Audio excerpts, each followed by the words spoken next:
Yo guys, so I want to talk to you today about the suppression of emotions that often happens when men try to lead or try to parent. The reason we suppress emotions and act like everything's okay even when we're really feeling like it's not is because we think that it's necessary to do that in order to be stable, safe and useful for the people around us. We think that while we're feeling emotions, that denotes a level of instability, and we don't want to be unstable for the people that we're taking care of or collaborating with. So we sweep it under the rug, we act as if it's not there, and we try to clarify our mind and focus on what needs to be done. The problem is that those emotions are still creating a level of fear and anxiety under the surface in the subconscious because they're still operative in the body. We're just not now aware of how they're operating. Instead of understanding the emotion by letting it out, studying it, exploring how it affects us, we put it down there where it still does all of those things, but we're unconscious of how. So then what happens is, from this place of pretend security, we seek to be present for others, to ask them questions about how they're doing, to provide them advice on maybe what they could do, to become useful leaders and to lead by example. And yet the example is of someone who is emotionally detached, who is not present with themselves. And so the blueprint then of any advice that we give or any line of questioning that we offer to hold space for others is a blueprint, an essence, an embodiedness of fragmentation, of self-abandonment. And people pick up on this. It doesn't feel quite right. If you're tuned in enough, if you're someone who doesn't suppress your emotions as much, e.g. it tends to be women, it tends to be children, and it tends to be animals. Women, children, and animals are tapped in because they don't suppress as much. They don't have this idea in their head that they have to suppress as much. And so they can tell when like a dude is not quite right, when something's not quite lining up, often before that man can, and they'll often feel uncomfortable in that. Now, there's a reason why this difference occurs, I think, between females, women, children, and men. And I think it's because there's probably some kind of genetic predisposition towards violence, or some kind of easier ability to disconnect from the emotions in order to destroy things and to fight. Because if you're taking lives and if you're at war and you're battling, which men tend to be the ones who do, then being able to dissociate is necessary to keep functioning as that machine. But as soon as you want to reintegrate and have any level of emotional availability, as soon as you want to help others to deal with the things that are tearing them up internally in their hearts and in their souls and in their minds, you need to be in touch with your emotions. Now, being in touch with your emotions doesn't mean acting on the whims of your emotions. Being in touch with your emotions doesn't mean telling stories about your emotions or trying to figure them out straight away. Being in touch with your emotions means just that, and only that. Feeling what you're feeling. Understanding the flavor of the emotion. Is it anger? Is it sadness? Blah, blah, blah. Letting it pass and recognizing that it's its own experience, which doesn't have to mean what you think it means. It's just there. It's just information. The body is providing your conscious mind with information about something. That doesn't mean you need to act in a bad way. You can still be useful. You can still be loving. You can still be kind to yourself and to everyone around you. You can still be effective, but there is an emotion present. Now, the reason people think we can't operate well with the emotions present is because we don't have any fucking practice doing it. People don't practice it. We've been so conditioned into not feeling and showing our emotions consciously and publicly. We've been so practiced in stuffing them under the veil of the psyche back into the body or the subconscious mind that now when they do come up, we don't know what the fuck's going on and we freak out. And all of the language and communication around what masculine is seems to be coupled with this idea of like, oh, there's a stoicism, right? And at the same time, the stuff that's out there trying to help men with this is saying, no, feel your feelings, cry, let it out, scream, whatever. But men also don't want to be volatile. And so there needs to be this integration between usefulness and stability and feeling. And there needs to be this ability to express without getting tangled up in the expression, if that makes sense. You know what I mean? So let's say you're running a race. The task is to run the race. This is your life task, run the race and win the race. While you're doing that, you're going to breathe in a particular way. You're going to Inspire, expire, inhale, exhale, your breathing patterns will change in the same way that in life, your emotional patterns are going to change as you're going through the challenge of doing something new and difficult. But it doesn't affect the task. The breathing is the breathing. You let the breathing happen the way the breathing needs to happen to get to the finish line of the race.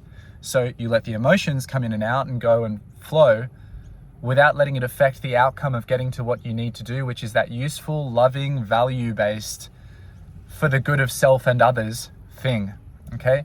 Now, in order to be able to operate at a high level in the presence of emotion, we just have to practice in doses. We've got to start to let a little bit out, you know? We have to learn to feel and sit with our emotions and have the whole discomfort of that in our body, because it's uncomfortable when you're not used to it and when you're afraid of it. We have to let that pass, and we have to do that in the presence of others. Eventually, it has to be in the presence of others. We have to learn to let ourselves be seen as whatever we're afraid of being seen as. Because until we address that fear, we'll forever be afraid of other people's judgment. Why are we afraid of other people's judgment? Because we're afraid their judgments might be true. We're afraid of people judging us as being weak because we're crying. Afraid of people judging us as being unsafe because we're angry. And for as long as there is a shred of truth in that, because we know that we kind of are, because we can't be intimate with our emotions and discerning with our emotions, we're going to fear the expression. So as leaders, you actually have to step into this, and you have to help shift other people's perceptions. And you have to do that by being first. You have to do that by stepping in and demonstrating that there is a different way of being. You have to become someone who is emotional, embodied, discerning, stable, loving, effective, strong. And you can be all of these things without having to act like one of them doesn't exist. But until we see enough men doing this, until we start to see leaders who show that they're fucking humans, surprise, surprise, we're all fucking human. Everyone really knows it deep down. But until we acknowledge that, we're always going to have this sense of incongruence, or this sense of like weird lack of integrity. And it shows up to the extreme in politics. You know, it shows up to the extreme in people who fly off the handle one day when it seems like they've been all good, and suddenly their marriage falls apart, or they quit their job, or they commit suicide. We need to stop flip-flopping between the extremes. We need to start recognizing that it's all okay. It's all part of the picture, and we got to learn to help harmonize this inner world of feelings. The world of feelings can be very useful. It can be very informative. It can be very driving. It can be very helpful. And we all have them as human beings. And so if our leaders aren't helping us to see how it's okay to have them, and that we'll still operate well, then we're not going to feel very led, are we? We're not going to feel spiritually led. We're not going to feel like there's a moral leadership. We're just going to have these dissociated tyrants telling us what to do, which is how it feels, right? This is the idea, like the patriarchy and all that shit that people talk about. Like the problem with that, if you're someone who thinks of the world that way, I have no doubt that the problem you have with it is that you feel that there's a lack of empathy. There's a lack of connection with others. There's a lack of humanity. There's a lack of recognition of the validity of all of our experiences. And you just have these people at the top, seemingly in a place of power. Ironically, they feel so powerless that that place of power is their overcompensation. But we feel these leaders are just not here for us, you know? They don't get it. They don't get life. They don't get the soft stuff. They don't get the guts and the heart of what it is to be human. We feel that they're so out of touch and that they're on their high horses. And it's because they're acting like they're above it. And they're acting above it because in that environment where everyone's pretending, it's what you fucking have to do, right? When in Rome, do as the Romans do. When in politics, be a fucking pretender. It's unfortunate that that's the case, but that is the association and that is the culture. And so it's very difficult to succeed in that realm unless you're really fucking strong emotionally, physically, mentally, socially, relationally, unless you really know yourself. And there just aren't that many leaders who are those things. And the reason is because it's the worthiest undertaking you could embark on. It's the biggest journey you'll go on as a man, or as a woman as well, as any leader. The biggest journey is learning to be true to yourself and to trust in what you know deep down, to be open to new truths being presented which conflict with your old truths, this isn't work that everyone wants to do, you know? Most of the people that are doing it are so busy fucking doing it, they don't have time to try to tell others how to live. They're more interested in just helping themselves to be stable for others. So yeah, that's the predicament. That's the tricky thing.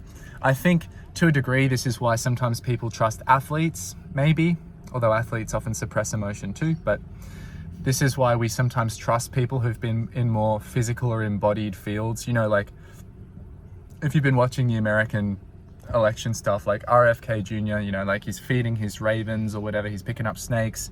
What that symbolizes, whether or not that's true, what that symbolizes is that he has a connection with and an intimacy with the world of intuition and instinct, which is something that people are deeply craving. People are craving leaders who are embodied, who are attuned, who can be open, receptive, and aware to something beyond their own fucking cognitive bias and the bullshit that they spout through their mouths. So fundamentally, being attuned means that you are able to receive, digest, integrate, and then express.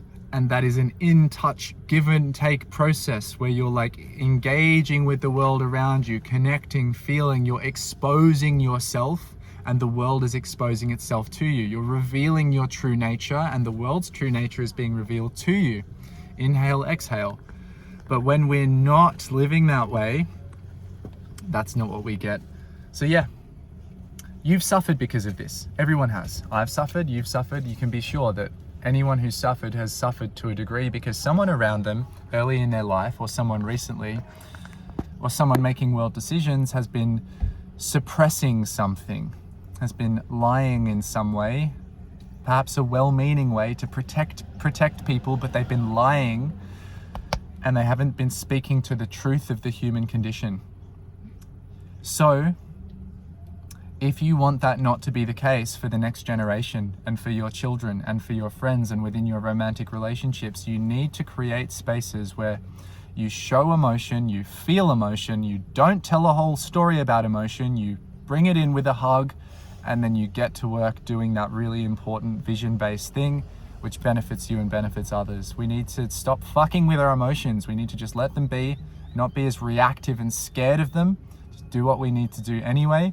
And that way it's a win-win. You get to feel, you get to do, you don't get stuck in your head, and you're grounded as a human being, and you fucking change things in a real way. So I hope this video has been helpful for you guys. Really wanted to share it. Something I'm working on, of course. If I'm talking about it, chances are that I've worked through it recently and I'm doing pretty well with it. And I'm in the process often also of still learning, as we all are. I'm someone who's like more comfortable getting in an ice bath for 5 minutes, more comfortable sprinting until I vomit in a way than I am crying in front of strangers. But I'm learning as I become more trustworthy in myself, in my relationship with myself, as I get to know myself as a man of integrity who does what they say and say what they do, not over-promising, not under-delivering. As I accept myself for who I am, I'm learning like, hey, if someone else wants to have this reaction to my display of emotion when I'm still behaving in a way which is stable and loving, then I don't care. That's okay. That's within their right. That's no threat to me. I'm no threat to them. Let's just let it happen. And if someone wants to project weakness upon me in their opinion, well then that's their loss. It's got nothing to do with me. So I'm going to let people project what they need to project, but it's not going to change who I am.